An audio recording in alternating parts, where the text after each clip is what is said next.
I'm Mary from the Quilter's Nest. I'm going to show you an easy way that I have found to miter corners. First of all, you're going to take your quilt top and you're going to cut all of your borders for it. When you do this, you want to cut them the length that you need, plus you want to cut extra on each end that will measure out to be the width of your border. For example, this has been cut 2.5 inches, so my border is going to be finishing 2. This is measuring 18 inches, so I want to allow 18 inches for the length of my top, plus another 2 inches on each end, which is going then to bring me up to 22 inches. I then add an extra inch on each end, which will be 24 inches. That is so that we will get a proper miter on each end, as all of us know. The first thing you're going to do is sew each of your borders on. It doesn't matter if you start with the top and bottom or left and right. You always want to start by finding the middle of your top and the middle of your border. Matching that up, you want to put them together, right sides together.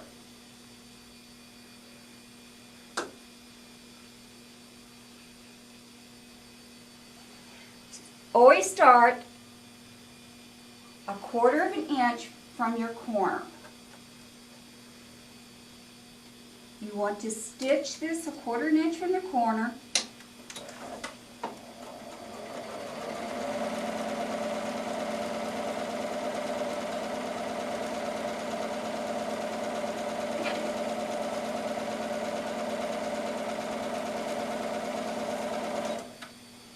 All the way down, stopping 1/4 inch from the other corner.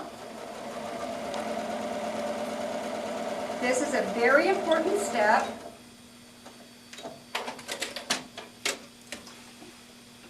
When you have that done, you want to press it.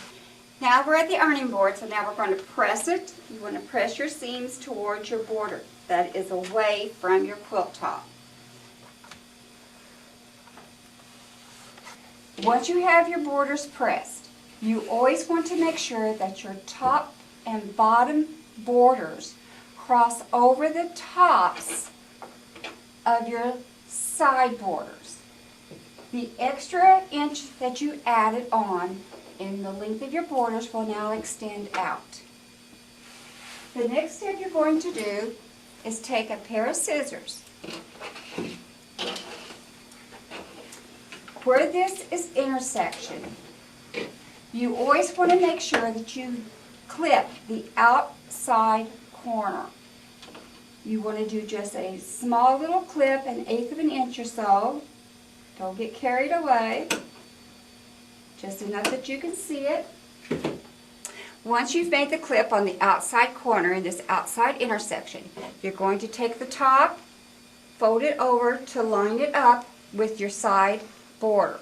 At that time, it will lay flat, and you will line up your little clips. They will line up perfectly. Make sure this is totally lined up, nice, flat, and even. You are going to take a ruler and draw a line from the clip down to your seam. The reason that you stopped 1/4 inch from each end is because that is going to be your seam allowance.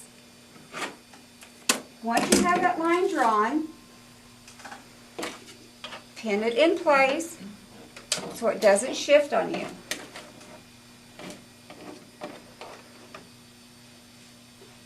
Pick it up and go back to your sewing machine. You want to sew directly on the line that you just created.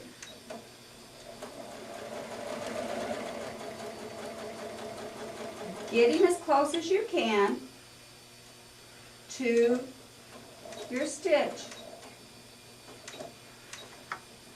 Then back stitch and lock it.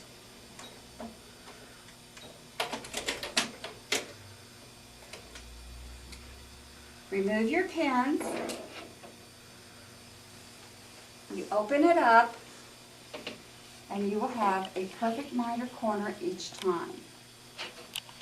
After you see that your miter corners perfectly aligned, then you're going to trim off the excess fabric. You're going to take your ruler, you're going to lay the 1/4 inch mark on your seam. Then you will cut and trim off your excess, which leaves you your 1/4 inch seam. You open it up, trim off your dog ear, press it, and you have a perfect mitered corner. This can also be done with multiple borders.